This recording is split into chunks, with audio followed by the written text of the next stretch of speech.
Ethan learned early how to stay out of the way. Not because he wanted to, but because it felt safer. In rooms filled with adults, he noticed how quickly conversations moved. Questions were asked, answers were expected, and decisions were made before he fully understood what was happening.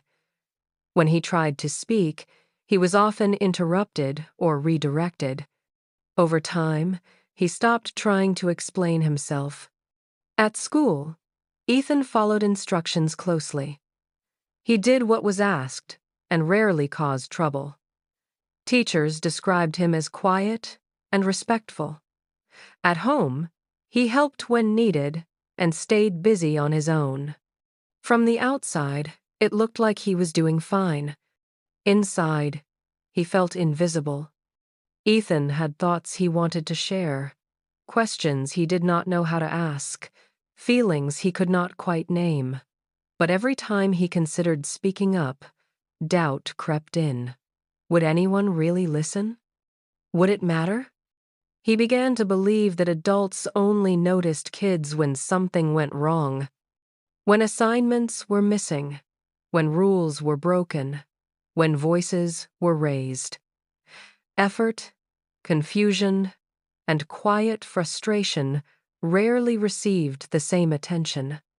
Ethan learned that staying unnoticed often meant staying safe. As the years passed, that belief settled in deeper. He stopped raising his hand, even when he knew the answer. He stopped asking for help, even when he was lost. He told himself it was better to figure things out alone than risk being dismissed. Silence became a habit, and habits are hard to break. There were moments when Ethan wondered if something was wrong with him.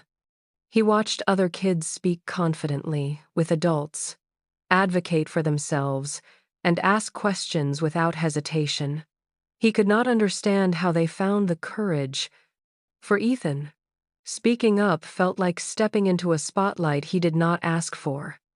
Everything began to shift during a moment that seemed small to everyone else. During a conversation, an adult noticed how quiet Ethan had been. Instead of moving on, they paused. They asked him what he thought. When he hesitated, they waited.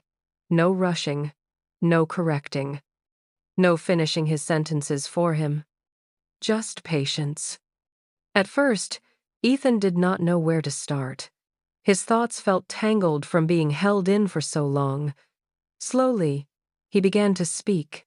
He talked about feeling confused, about wanting to do well but not always understanding what was expected, about feeling like his voice did not matter. As he spoke, something unexpected happened. He was heard.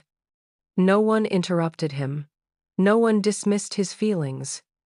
Questions were asked, not to challenge him, but to understand him. For the first time in a long time, Ethan felt visible. That moment did not fix everything. School was still challenging. Expectations still existed. But something inside Ethan changed. He realized that being unheard did not mean he had nothing worth saying. It meant he had not been given the space to say it. After that day, Ethan began taking small risks. He asked questions when he was unsure. He shared his thoughts during discussions, even when his voice shook. Sometimes he was misunderstood. Sometimes he had to repeat himself. But he no longer disappeared into silence. With each small step, his confidence grew. Ethan still prefers listening before speaking. He is still thoughtful and reserved. But now, when something matters to him, he uses his voice. He understands that being seen starts with believing you deserve to be. And that belief is something he is still building, one conversation at a time. Hey, what's up, friend? It's O'Henny here with 3J Youth. Thank you for tuning into Short Story Sunday. To find more stories like this and more, log on to www.3jyouth.org. Until next time, Stay safe, stay focused, and stay positive. Bye for now.